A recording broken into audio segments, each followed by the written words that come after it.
Now you are the body of Christ and individually members of it.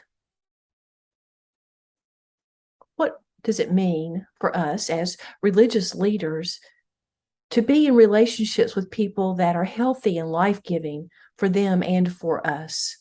In this module, we're going to talk a little bit about professional ethics and especially about healthy boundaries. My name is Jill Craneshaw, and I'm on the faculty at the Wake Forest University School of Divinity, and I am also certified to teach healthy boundaries for religious leaders through the Faith Trust Institute, which you will hear a little bit about later in this module. I just want to think a little bit as we get started about what we mean by healthy boundaries. What comes to mind for you when you hear this word boundary or boundaries? For me as a religious leader, the most poignant place where I encountered the kind of complexities and wonders, the wonderful parts of professional ethics and healthy boundaries was when I was a pastor in the mountains of Virginia. When I served as pastor of a small church there, I was really struck by all the different places that religious leaders stand to do their work in ministry. I stood in the pulpit to preach.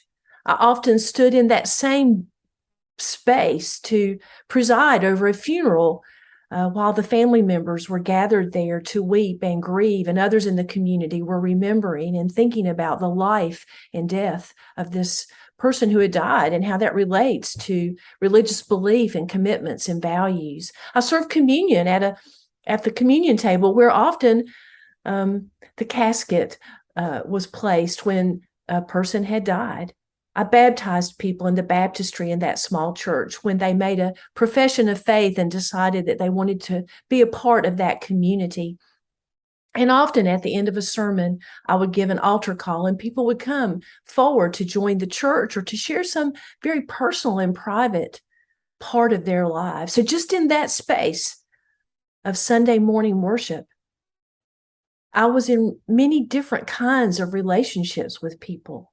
And that's what ministry leadership is. We have many roles and relationships in the lives of people, and they're very peculiar and particular roles, different from any other kind of profession. And so questions arise related to these roles. Who am I in relation to the people in this community, to these people I stand before each Sunday, or to these people who I come to their bedsides as a virtual stranger to pray with them, to hear their deepest questions and most painful, heartfelt struggles? What does it mean that we are all the body of Christ when we come to these moments together? How are we friends of God and prophets together?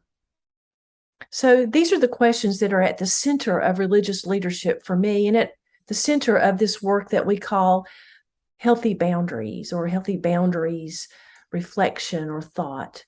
I invite us to this work together, and I invite you to reflect on it from the place of where you'll be doing an internship or where you might be serving in ministry, whether that's a congregation, a not-for-profit ministry, a chaplaincy ministry, perhaps with children or teenagers or people who are in the last stages of their lives.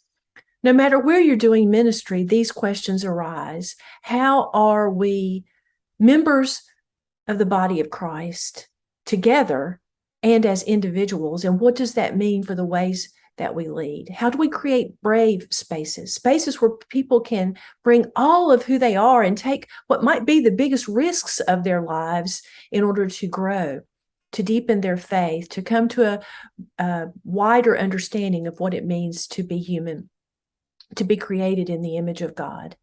So let's get started by thinking a little bit about boundaries and a little bit about what it means for a religious leader in particular to do this work with people in communities, this intimate, personal, wonderful work.